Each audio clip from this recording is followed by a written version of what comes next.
সংঘর্ষের সবশেষ খবর জানাতে সায়েন্স ল্যাব মোড় থেকে এই মুহূর্তে যুক্ত হচ্ছেন সহকর্মী মেহেরিন এনি। জানাবেন যে এই মুহূর্তের অবস্থা কি, আর কিছুক্ষণ আগে তো ঢাকা কলেজের অধ্যক্ষ কথা বলেছেন, বিস্তারিত জানাবেন। রওশন, আপনি যেটি বলছিলেন যে কিছুক্ষণ আগে এখানে ঢাকা কলেজ এবং সিটি কলেজের মধ্যে যে বিকেল থেকে যে সংঘর্ষ চলছিল সেটি নিয়ে কিন্তু ঢাকা কলেজের যে শিক্ষকবৃন্দরা রয়েছেন তারা কিন্তু একটি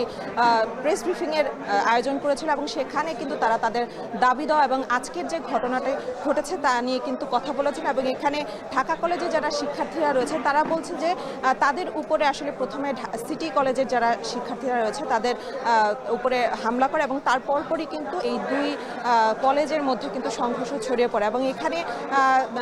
ঢাকা কলেজের যে অধ্যক্ষ মহোদয় রয়েছেন এবং এখানে অন্যান্য যারা শিক্ষকরা রয়েছেন তারা কিন্তু বেশ কয়েকটি দাবি তুলে ধরেছে। তার মধ্যে অন্যতম একটি দাবি হয়েছে যে এই ঢাকা কলেজের ভেতরে পুলিশ এবং সেনাবাহিনী ঢুকে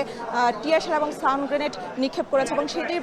জন্য কিন্তু এখানে যারা শিক্ষার্থীরা রয়েছেন তারা বলেছে যে সেনাবাহিনী এবং পুলিশ যারা রয়েছে যে ইউনিটটি আসলে এখানে এই ক্যাম্পাসের ভেতরে ঢুকে যারা আসলে হামলা করেছে তাদের কিন্তু ক্ষমা এবং পদত্যাগের দাবি করেছে। এবং 24 ঘন্টার মধ্যে ঢাকা সিটি কলেজের যে যারা আসলে এই হামলার সাথে জড়িত তাদেরকে সিসিটিভি ফুটেজের মাধ্যমে শনাক্ত করে কিন্তু তাদের বিচারের আওতায় আনার কথা বলা হয়েছে। এবং এখানে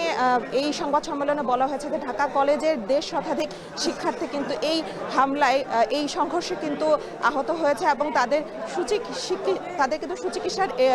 দাবি করেছেন এখানে যারা আসলে শিক্ষক যারা রয়েছেন তারা। এছাড়াও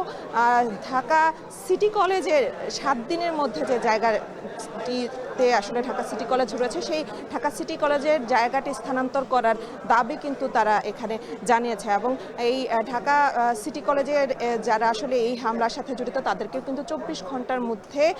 শনাক্ত করে বিচারের আওতায় আনার কথা বলা হয়েছে। এবং যে সেনাবাহিনীর যে ইউনিটটি আসলে এই ঢাকা কলেজ ক্যাম্পাসের ভেতরে ঢুকে টিয়ার গ্যাস এবং সাউন্ড গ্রেনেড নিক্ষেপ করেছে তাদের সেই ইউনিটটিকে কিন্তু পুরো ইউনিটকে ক্ষমা এবং সেই সাথে সেই ইউনিটের কিন্তু পদত্যাগের দাবি জানিয়েছে শিক্ষার্থী এবং শিক্ষকরা। এবং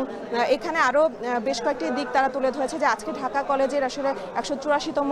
প্রতিষ্ঠাবার্ষিকী ছিল এবং সেই জায়গা থেকে কিন্তু আজকের এই দিনে এই ধরনের ঘটনাকে আসলে নেক্কারজনক বলে মন্তব্য করেছে ঢাকা কলেজের যারা শিক্ষকরা রয়েছেন এবং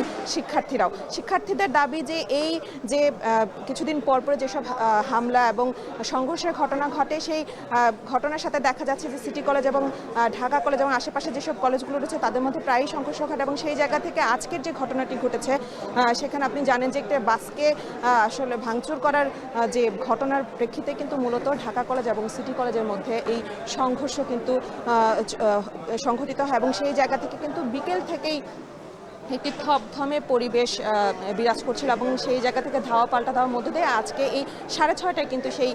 ঢাকা কলেজ এবং সিটি কলেজের মধ্যকার সংঘর্ষ নিয়ে এই ঢাকা কলেজ যে অধ্যক্ষ মহোদয় রয়েছে তারা কিন্তু এখানে একটি প্রেস ব্রিফিং করেছে এবং তারা তাদের জায়গা থেকে আজকের যে ঘটনা ঘটেছে এবং সেই ঘটনার পরবর্তীতে তাদের দাবি দাওয়াগুলো কিন্তু এখানে তুলে ধরেছে। এবং তারা বারবারই বলেছে যে আজকে এই ঘটনার মধ্য দিয়ে যে সব ছাত্ররা আসলে আহত হয়েছে তাদের কিন্তু সুচিকিৎসা ব্যবস্থার মধ্য দিয়ে এবং যারা এই ক্যাম্পাসের ভেতরে ঢুকে যেসব সেনাবাহিনী এবং পুলিশ যে ইউনিটটি আসলে সংঘর্ষ হামলা করেছে তাদের কিন্তু পদত্যাগ এবং ক্ষমার দাবি জানিয়েছে শিক্ষক এবং শিক্ষার্থীরা। তো রওশন, এই ছিল আমার কাছে ঢাকা কলেজ প্রাঙ্গণ থেকে আজকের সংঘর্ষের সর্বশেষ। ঢাকা কলেজ এবং সিটি কলেজের মধ্যকার সংঘর্ষের পরবর্তী পরিস্থিতি জানাতে যুক্ত ছিলেন সহকর্মী মেহেরিন এনি।